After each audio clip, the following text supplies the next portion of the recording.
জগন্নাথ মন্দির, যেটি হাইমচর উপজেলার একেবারে উত্তর পশ্চিমাংশে কৃষ্ণপুর গ্রামে মন্দিরটি অবস্থিত, তেলিমোড় লঞ্চ ঘাট সংলগ্ন।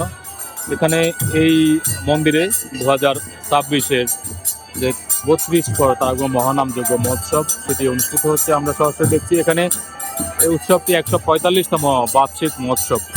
এই অনুষ্ঠানকে ঘিরে এই অঞ্চল এবং আশেপাশের অঞ্চল থেকে কয়েক হাজার সনাতন ধর্মাবলম্বীর এখানে মিলন মেলা ঘটেছে। তারই পাশাপাশি এই অঞ্চলের বিভিন্ন রাজনৈতিক সামাজিক নেতৃবৃন্দ এখানে রয়েছেন একেবারেই যিনি গণমানুষের নেতা, হাইমচর উপজেলার মাটি ও মানুষের মিশে থাকার গল্প যিনি সবসময় পাশে থেকে শোনান, মাজহারুল ইসলাম শফিক, হাইমচর উপজেলার বিএনপির সাধারণ সম্পাদক।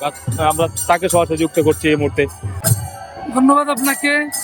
আসলে এত প্রাচীনতম একটা অনুষ্ঠান ধারাবাহিকতা রক্ষা করছে, জন্য অবশ্যই প্রশংসা দাবি রাখে। আর আমরা মনে করি যে প্রত্যেকে ধর্ম পালন করবে, যার যার স্বাধীনতা অনুযায়ী তার ধর্মটা যেন পালন করতে পারে, সে সহযোগিতা করতে আমরা সবসময় প্রস্তুত থাকি। বিশেষ করে বাংলাদেশে একটি রাষ্ট্রীয় পট পরিবর্তনের কারণে সনাতন ধর্মাবলম্বীদের উপর বিভিন্ন রকম তৎসব হইতে পারে, সে আশঙ্কাকে সামনে রেখে আমরা বরাবরই খুব সচেতন ছিলাম এবং যত্নবান ছিলাম। আর আশা করি কোথাও তেমন কোনো ঘটনা ঘটে নাই, সবাই শান্তিপূর্ণ সহাবস্থান করতে পারতেছে। আমরা আজকে এখানে উপস্থিত হয়েছি মূলত আশ্বস্ত করার জন্য যে আপনাদের পাশে আমরা সার্বক্ষণিক আছি। আমরা শুধু কেবল বিপদের সুখে দুঃখে সবসময় আমরা আপনাদের পাশে আছি, এই জানান দেওয়ার জন্য আজকে আমরা এখানে উপস্থিত হয়েছি।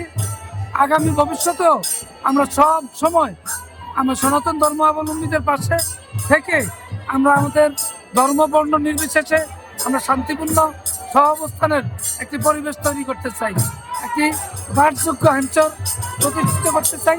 সেজন্য আমাদের এখানে আসলে ভাই, যারা রাজনীতি করে তাদের একটা আকাঙ্ক্ষা থাকে জনপ্রতিনিধি হওয়ার। আমারও সেরকম একটা আকাঙ্ক্ষা আছে। আমি দেখেছি 12ই ফেব্রুয়ারি জাতীয় সংসদ নির্বাচনে সনাতন ধর্মাবলম্বীরা প্রাণ খুলে ভোট কেন্দ্রে গেছে এবং ধানের শীষে ভোট দিচ্ছে। আমি তাদের কাছে সেই 12ই ফেব্রুয়ারির মতোই আরেকবার যখন উপজেলা নির্বাচন আসবে আমার পক্ষে তাদের অবস্থান থাকবে, এটা আমার প্রত্যাশা।